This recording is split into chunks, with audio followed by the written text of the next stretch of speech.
भारतीयों की कैलाश मानसरोवर यात्रा से डरा चीन, बढ़ा दी फीस, नियम भी बेहद कड़े किए, जाने अब कितना खर्च आएगा। नमस्कार दोस्तों, मैं रतन सिंह और आप सभी का ट्रिगर पॉलिटिक्स में स्वागत है। चीन अपनी हरकतों से बाज नहीं आ रहा। चीनी सरकार ने कैलाश मानसरोवर यात्रा का खर्च बढ़ा दिया है। इसके साथ ही उसने कुछ नियम बेहद कड़े कर दिए हैं। कैलाश मानसरोवर की यात्रा करने के लिए अब भारतीय नागरिकों को कम से कम 1,85,000 रुपए खर्च करने होंगे। किसी आम भारतीय के लिए इतनी बड़ी रकम चुकाना मुश्किल है। बता दें कि दोनों देशों में सीमा पर झड़प तथा कोरोना महामारी के प्रकोप के चलते कैलाश मानसरोवर यात्रा पर रोक लगा दी गई थी। चीनी सरकार ने हिंदी अनुयायियों की बहुप्रतीक्षित यात्रा को 3 साल बंद रखा। हालांकि भारत, रूस और चीन की अगुवाई वाले संगठन एससीओ की दिल्ली गोवा में हुई समिट के बाद अब चीन ने कैलाश मानसरोवर यात्रा के लिए चीन ने वीजा देना शुरू कर दिए हैं। चीनी सरकार की वेबसाइट पर बताया गया है कि अब हर यात्री को काठमांडू बेस पर ही अपनी यूनिक आइडेंटिफिकेशन करानी होगी। इसके लिए फिंगर मार्क्स और आंखों की पुतलियों की स्कैनिंग होगी।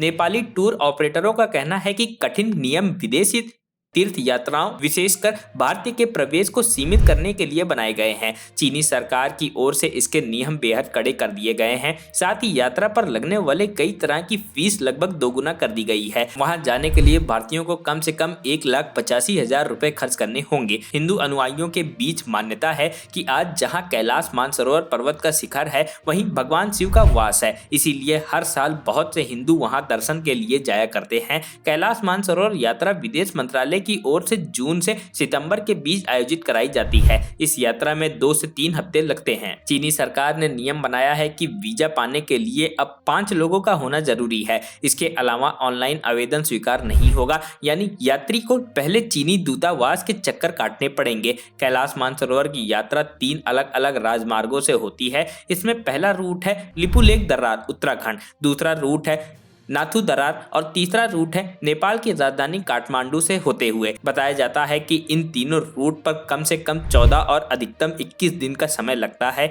2019 में 31,000 भारतीय यात्रा पर गए थे। इसके बाद 2020 की शुरुआत में कोरोना महामारी फैल गई थी और जून 2020 में भारत चीन की सेनाओं के बीच खूनी संघर्ष हुआ था, जिसके कारण यह यात्रा बंद रही। इस साल यह फिर से शुरू की गई है। Bureau report.